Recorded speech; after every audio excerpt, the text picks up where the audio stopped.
Pada kesempatan ini, kami akan menyampaikan tentang tips menyiapkan portofolio penilaian kompetensi teknis yang dipersembahkan oleh PPSDM POM Sub Kelompok Substansi Penilaian Teknis dan SDM POM.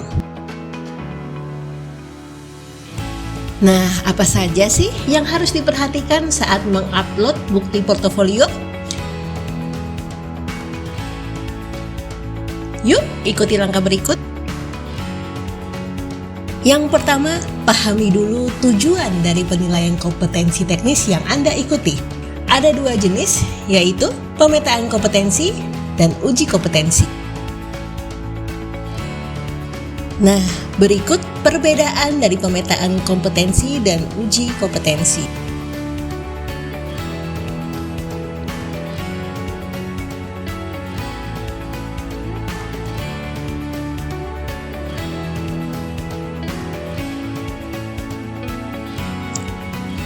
Setelah mengetahui perbedaannya, yuk lakukan tahapan ini sebelum mengupload portofolio.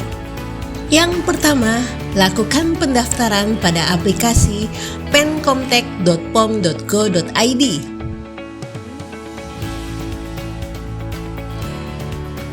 Lalu, login dengan NIP pada username dan password.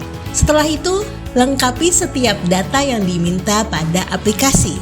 Upload bukti portofolio dengan unsur valid, asli, terkini, dan memadai. Yuk simak penjelasan valid, asli, terkini, dan memadai oleh Ibu Bulan. Dalam rangka menjamin kualitas bukti-bukti portofolio yang dikumpulkan selama pelaksanaan asesmen, maka bukti portofolio harus memenuhi 4 prinsip aturan pengumpulan bukti, yaitu valid, asli, terkini, dan memadai.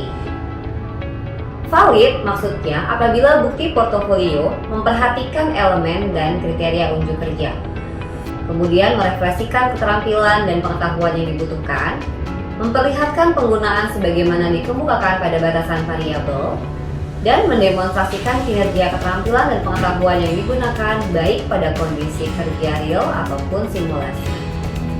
Prinsip yang kedua adalah asli, apabila bukti portofolio pernah dikerjakan oleh asesi dan pekerjaan tersebut dapat diakui dan diverifikasi selama proses asesmen. Bukti yang ketiga adalah terkini, maksudnya adalah apabila bukti portofolio dapat menunjukkan keterampilan dan pengetahuan terkini asesi, serta memenuhi standar keterkinian, yaitu dengan masa umur bukti portofolio maksimal 2 tahun. Aturan bukti yang keempat adalah memadai, yaitu apabila bukti portofolio mampu mendemonstrasikan kompetensi asesi setiap saat, mampu mendemonstrasikan kompetensi secara berulang, dan tidak berkurang kemampuan dan persyaratan baik bahasa, literasi, dan numerasi. Jika Anda merasa tidak memiliki portofolio yang diminta atau belum menguasai unit kompetensi yang diujikan, segera meminta penugasan kepada atasan sebelum pelaksanaan pemetaan kompetensi maupun uji kompetensi. Saya mau ngaji buat waktu mendaftar di aplikasi itu harus masuk portofolio. Ada satu kompetensi yang saya belum pernah nggak punya portofolio sama tuh.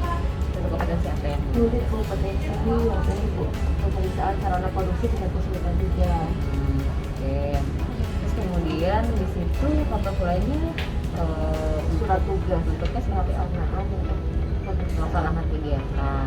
Berarti pemeriksaan sarana tingkat kesulitan 3 ya. Apa saja sih ini kalau ikutnya?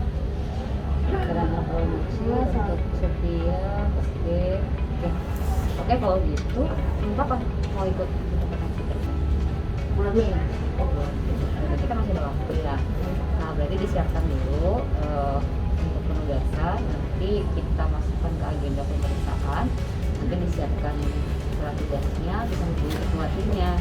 Untuk itu jadi anggota dulu. Kalau itu mungkin ikut 2 kali kegiatan ya. Jadi nanti yang kegiatan kedua portofolionya bisa didirikan.